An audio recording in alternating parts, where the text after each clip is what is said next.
कौसल्या सुप्रजा रामपूर्वा सन्ध्या प्रवर्तते उत्तिष्ठ नरशार्दूल कर्तव्यं दैवमान्धिकम् कौसल्या सुप्रजा रामपूर्वा सन्ध्या प्रवर्तते उत्तिष्ठ नरशार्दूल कर्तव्यं दैवमान्धिकम् उत्तिष्ठोत्तिष्ठ गोविन्द उत्तिष्ठ गरुडध्वज उत्तिष्ठ कमलाकान्ता त्रैलोक्यं मङ्गलं कुरु उत्तिष्ठोत्तिष्ठ गोविन्द उत्तिष्ठ गरुडध्वज उत्तिष्ठ कमलाकान्ता त्रैलोक्यं मङ्गलं कुरु मातः समस्त जगतां मधुकैटभारे वक्षो विहारिणि मनोहर दिव्यमूर्ते श्रीस्वामिनि श्रुत जनप्रियदानशीले श्रीवेङ्कटेश दयिते तव सुप्रभातम् मातः समस्त जगतां मधुकैटभारे वक्षो विहारिणि मनोहर दिव्यमूर्ते श्रीस्वामिनि श्रुत जनप्रियदानशीले श्रीवेङ्कटेश दयिते तव सुप्रभातम् तव सुप्रभातमरविन्दलोचने भवतु प्रसन्नमुखचन्द्रमण्डले विधिशङ्करेन्द्रवनिताभिरर्चिते वृषशैलनाथ दयिते दयानिधे अत्र्यादिसप्तऋषयः समुपास्य सन्ध्याम् आकाशसिन्धुकमलानि मनोहराणि आदाय पादयुगमर्चयितुम् प्रपन्नाः शेषाद्रिशेखर विभो तव सुप्रभातम् पञ्चाननाब्ज भव षण्मुखवासवाद्याः त्रैविक्रमादिचरितम् विबुधास्तुवन्ति भाषापतिः पठति वासरशुद्धिमारात् शेषाद्रिशेखर विभो तव सुप्रभातम् ईषत्प्रफुल्ल सरसीरुहनारिकेलपूगद्रुमादिसुमनोहर पालिकानाम् आवाति मन्दमनिलः सह दिव्यगन्धैः शेषाद्रिशेखर विभो तव सुप्रभातम् उन्मील्य नेत्रयुगमुत्तम पञ्जरस्थाः पात्रावशिष्ट कदलीफलपायसानि भुक्त्वा सलीलमथकेलिशुकाः पठन्ति शेषाद्रिशेखर विभो तव सुप्रभातम् तन्त्री प्रकर्ष मधुरस्वनया विपञ्च गायत्यनन्दचरितम् तव नारदोऽपि भाषा समग्रमसहृत्करचाररम्यम् शेषाद्रिशेखर विभो तव सुप्रभातम् भृङ्गावळी च मकरन्दरसानुविद्ध झङ्कारगीतनिनदैः सह सेवनाय वीर्यात्युपान्त सरसी कमलोदरेभ्यः शेषाद्रिशेखर विभो तव सुप्रभातम् योषा गणेन वरदध्नि विमथ्यमाने घोषालयेषु दधिमन्थन तीव्र घोषाः रोषात् कलिम् विदधते ककुभश्च कुम्भाः शेषाद्रिशेखर विभो तव सुप्रभातम् पद्मेश मित्र शतपत्र गतालिवर्गाः हर्तुम् श्रियम् कुवलयस्य निजाङ्गलक्ष्म्या भेरी निनादमिव बिभ्रति तीव्रनादम् शेषाद्रिशेखर विभो तव सुप्रभातम् श्रीमन्नभीष्टवरदाखिल लोकबन्धो श्री श्रीनिवास जगदेकदयैक सिन्धो श्रीदेवतागृह भुजान्तल दिव्यमूर्ते श्रीवेङ्कटाचलपते तव सुप्रभातम् श्रीमन्नभीष्टवरदाखिल लोकबन्धो श्री श्रीनिवास जगदेकदयैक सिन्धो श्रीदेवतागृह भुजान्तर दिव्यमूर्ते श्रीवेङ्कटाचलपते तव सुप्रभातम् श्रीस्वामि पुष्करिणिकाप्लव निर्मलाङ्गाः श्रेयोर्थिनो हर विरिञ्च सनन्दनाद्याः द्वारे वसन्ति वरवेत्र हतोत्तमाङ्गाः श्रीवेङ्कटाचलपते तव सुप्रभातम् श्रीशेषशैल गरुडाचल वेङ्कटाद्रिनारायणाद्रिवृषभाद्रिविषाद्रिमुख्याम् आख्याम् त्वदीय वसतेरनिशं वदन्ति श्रीवेङ्कटाचलपते तव सुप्रभातम् सेवा परा शिव सुरेश कृशानुधर्म रक्षोऽम्बुनाथ पवमान धनाधिनाथाः बद्धाञ्जलि प्रविलसन् निज शीर्षदेशाः श्रीवेङ्कटाचलपते तव सुप्रभातम् घाटीषु देवि खगराज मृगाधिराज नागाधिराज गजराज हयाधिराजाः स्वस्वाधिकार महिमाधिकमर्थयन्ते श्रीवेङ्कटाचलपते तव सुप्रभातम् सूर्येन्दुभौम बुधवाक्परिकाव्यसौरि स्वर्भानुकेतु दिविषत्परिषत्प्रधानाः त्वद्दासदास चरमावधिदासदासाः श्रीवेङ्कटाचलपते तव सुप्रभातम् त्वत्पादधूलिभरितस्फुरितोत्तमाङ्गाः स्वर्गापवर्गनिरपेक्ष निजान्तरङ्गाः कल्पागमाकलनयाकुलताम् लभन्ते श्रीवेङ्कटाचलपते तव सुप्रभातम् त्वद्गोपुराग्रशिखराणि निरीक्षमाणाः स्वर्गापवर्गपदवीम् परमाम् श्रयन्तः मर्त्या मनुष्य भुवने मतिमाश्रयन्ते श्रीवेङ्कटाचलपते तव सुप्रभातम् श्रीभूमिनायक दयादिगुणामृताब्धे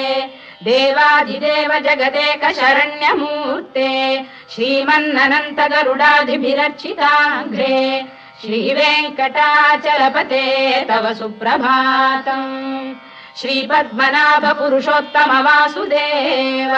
वैकुण्ठ माधव जनार्दन चक्रपाणे श्रीवत्स चिह्न शरणागत पारिजात श्रीवेङ्कटाचलपते तव सुप्रभातम् कन्दर्पदर्पहर सुन्दर दिव्यमूर्ते कान्ताकुजाम्बुरुह कुड्मललोल दृष्टे कल्याण निर्मल गुणाकर दिव्य कीर्ते श्रीवेङ्कटाचलपते तव सुप्रभातम् मीनाकृते कमठकोल नृसिंहवर्णिन् स्वामीन् परश्वत तपोधन रामचन्द्र शेषांश रामयदुनन्दन कल्किरूप श्रीवेङ्कटाचलपते तव सुप्रभातम् येलालवङ्ग घनसार सुगन्धितीर्थम् दिव्यम् वियस्सरिति हेम घटेषु पूर्णम् धृत्वाद्य वैदिक शिखामणयः प्रहृष्टाः तिष्ठन्ति वेङ्कटपते तव सुप्रभातम् भास्वानुदेति विगचानि सरोरुहाणि सम्पूरयन्ति निनदैः कगुभो विहङ्गाः श्रीवैष्णवाः सततमर्थितमङ्गलास्ते धामाश्रयन्ति तव वेङ्कट सुप्रभातम् ब्रह्मादयः सुरवराः समहर्षयस्ते सन्तः सनन्दन मुखास्तव योगिवर्याः धामान्तिके तव हि मङ्गलवस्तु हस्ताः श्रीवेङ्कटाचलपते तव सुप्रभातम् लक्ष्मीनिवास निरवद्य गुणैक सिन्धो संसार सागर समुत्तरणैक सेतो वेदान्त वेद्य निज वैभव भक्त भोग्य श्रीवेङ्कटाचलपते तव सुप्रभातम् लक्ष्मीनिवास निरवद्य गुणैक सिन्धो संसार सागर समुत्तरणैक सेतो वेदान्त वेद्य निज वैभव भक्त भोग्य श्रीवेङ्कटाचलपते तव सुप्रभातम् इत्थम् वृषाचलपतेरिह सुप्रभातम् ये मानवाः प्रतिदिनम् पठितुम् प्रवृत्ताः तेषाम् प्रभात समये स्मृतिरङ्गभाजाम् प्रज्ञाम् परार्थ सुलभाम् परमाम् प्रसूते इत्थम् वृषाचलपतेरिह सुप्रभातम् ये मानवाः प्रतिदिनम् पठितुम् प्रवृत्ताः तेषाम् प्रभात समये स्मृतिरङ्गभाजाम् प्रज्ञाम् परार्थ सुलभाम् परमाम् प्रसूते कमलाकुच चूचुक कुङ्कुमतो नियतारुणितातुल नीलतनो कमलायतलोचन लोकपते विजयी भव वेङ्कटशैलपते कमलाकुच चूचुक कुङ्कुमतो नियतारुणितातुल नीलतनो कमलायतलोचन लोकपते विजयी भव वेङ्कटशैलपते सचतुर्मुख षण्मुख पञ्चमुख प्रमुखाखिल दैवत मौलिमणे शरणागतवत्सलसारनिधे परिपालय मां वृषशैलपते अतिवेलतया तव दुर्विषहैरनुवेलकृतैरपराधशतैः हरितं त्वरितं वृषशैलपते परया कृपया परिपाहि हरे अधिवेङ्कटशैलमुदारमतेर्जनताभिमताधिकदानरतात् परदेवतया गदितान्निगमै कमलादयितान्न परं कलये कलवेणुरवावशगोपवधूशरकोटिवृता स्मरकोटिसमात् प्रतिवल्लविकाभिमतात् सुखदात् वसुदेवसुतान्न परं कलये अभिराम गुणाकरदाशरथे जगदेकधनुर्धर धीरमते रघुनायक राम रमेश विभो वरदो भवदेव दया जलधे अवनीतनया कमनीयकरं रजनीकर चारुमुखाम्बुरुहम् रजनीचर राजतमो मिहिरं महनीयमहं रघुराममये सुमुखं सुहृदं सुलभं सुखदं स्वनुजं च सुखायममोघशरम् अपहाय रघुद्वहमन्यमहं न कथञ्चन कञ्चन जातु भजे विना वेङ्कटेशं ननाथो ननाथः सदा वेङ्कटेशं स्मरामि स्मरामि हरे वेङ्कटेश प्रसीद प्रसीद प्रियं वेङ्कटेश प्रयच्छ प्रयच्छ विना वेङ्कटेशं ननाथो ननाथः सदा वेङ्कटेशं स्मरामि स्मरामि हरे वेङ्कटेश प्रसीद प्रसीद प्रियं वेङ्कटेश प्रयच्छ प्रयच्छ अहं दूरतस्ते पदाम्भोजयुग्म प्रणामेच्छयागत्य सेवां करोमि सकृत्सेवया नित्यसेवा फलं त्वं प्रयच्छ प्रयच्छ प्रभो वेङ्कटेश अज्ञानिना मया दोषानशेषान् विहितान् हरे क्षमस्वत्वं शेषशैलशिखामणे अज्ञानिना मया दोषानशेषान् विहितान् हरे क्षमस्वत्वं शेषशैलशिखामणे ईशानां जगतोऽस्य वेङ्कटपतेर्विष्णोः परां प्रेयसीं तद्वक्षस्थलनित्यवासरसिकां तत्क्षान्तिसंवर्धिनीं पद्मालङ्कृतपाणिपल्लवयुगां पद्मासनस्थां श्रियम् वात्सल्यादिगुणोज्ज्वलां भगवतीं वन्दे जगन्मातरम् ईशानां जगतोऽस्य वेङ्कटपतेर्विष्णोः परां प्रेयसीं तद्वक्षस्थलनित्यवासरसिकां तत्क्षान्तिसंवर्धिनीं पद्मालङ्कृतपाणिपल्लवयुगां पद्मासनस्थां श्रियम् वात्सल्यादिगुणोज्ज्वलां भगवतीं वन्दे जगन्मातरम् श्रीमन्कृपाजलनिधे कृत सर्वलोक सर्वज्ञ शक्तनतवत्सल सर्वशेषिन् स्वामिन् सुशील सुलभाश्रित पारिजात श्रीवेङ्कटेश चरणौ शरणं प्रपद्ये श्रीमन्कृपाजलनिधे कृत सर्वलोक सर्वज्ञ शक्तनतवत्सल सर्वशेषिन् स्वामिन् सुशील सुलभाश्रित पारिजात श्रीवेङ्कटेश चरणौ शरणं प्रपद्ये आनूपुरार्पित सुजात सुगन्धि पुष्प सौरभ्य सौरभकरौ समसन्निवेशौ सौम्यौ सदानुभवनेऽपि नवानुभाव्यौ श्रीवेङ्कटेश चरणौ शरणं प्रपद्ये सद्यो विकासि समुदित्वर सान्द्र राग सौरभ्य निर्भर सरोरुह साम्यवार्ताम् सम्यक् शुसाहसपदेषु विलेखयन्तौ श्रीवेङ्कटेश चरणौ शरणं प्रपद्ये रेखामयध्वज सुधाकलशातपद्रवज्राङ्कुशाम्बुरुहकल्पकशङ्खचक्रैः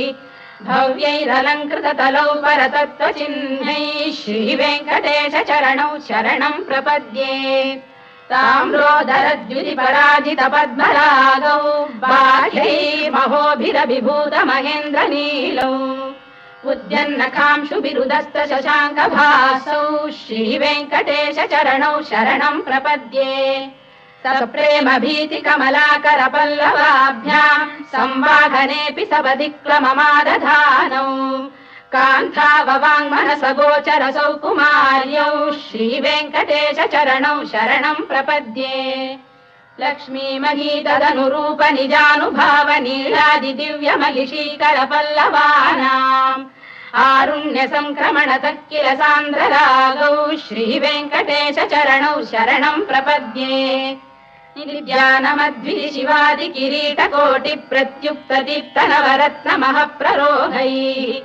नीराजना विधिमुदारमुपादधानौ श्रीवेङ्कटेश चरणौ शरणं प्रपद्ये विष्णु पदे परम इत्युदित प्रशंसौ यौ मध्व उत्स इति भोग्यतयाप्युपातौ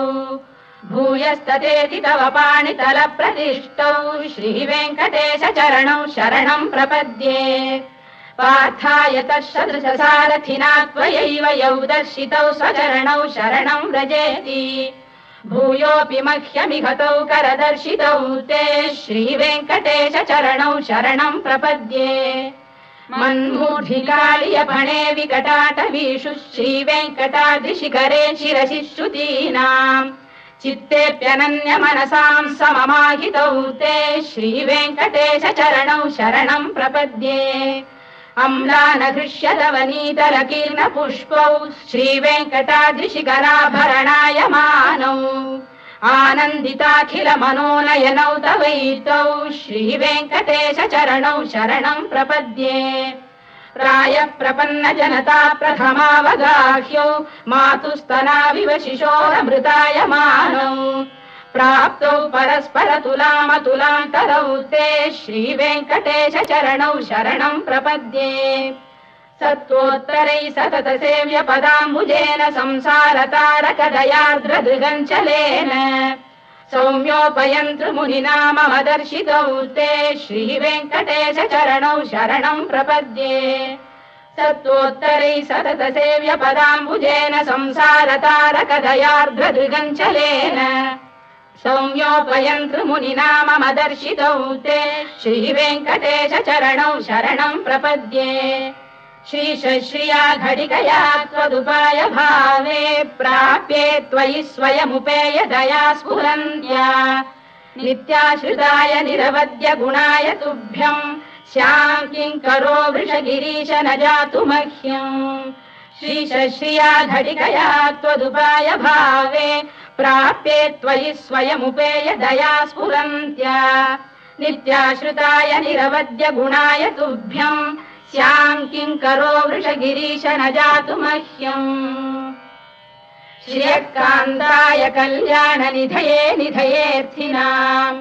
श्रीवेङ्कटनिवासाय श्रीनिवासाय मङ्गलम्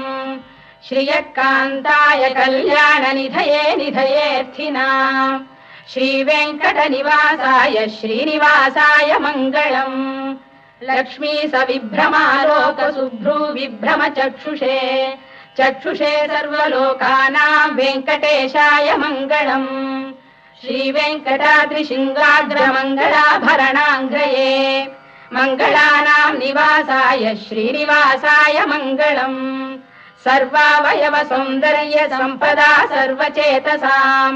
सदा सम्मोहनायास्तु वेङ्कटेशाय मङ्गलम् नित्याय निरवध्याय सत्यानन्द चिदात्मने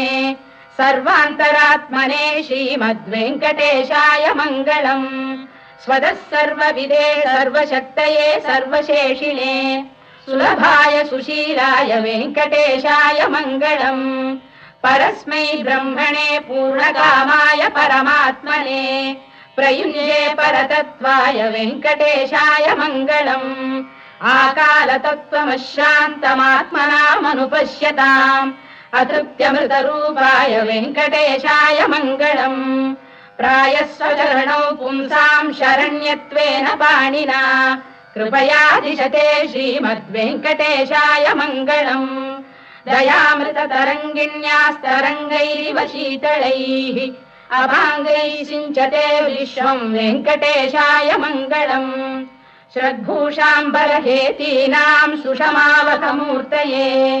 सर्वार्तिशमनायास्तु वेङ्कटेशाय मङ्गलम् श्रीवैकुण्ठविरक्ताय स्वामी पुष्करिणीतटे रमया रममाणाय वेङ्कटेशाय मङ्गलम् श्रीवैकुण्ठविरक्ताय स्वामी पुष्करिणीतटे रमया रममाणाय वेङ्कटेशाय मङ्गलम् श्रीमत्सुन्दरजामातृमुनिमानसवासिने सर्वलोकनिवासाय श्रीनिवासाय मङ्गलम् मङ्गलाशासनपरैर्मदाचार्य पुरोगमैः सर्वैश्च पूर्वैराचार्यैः सत्कृतायास्तु मङ्गलम्।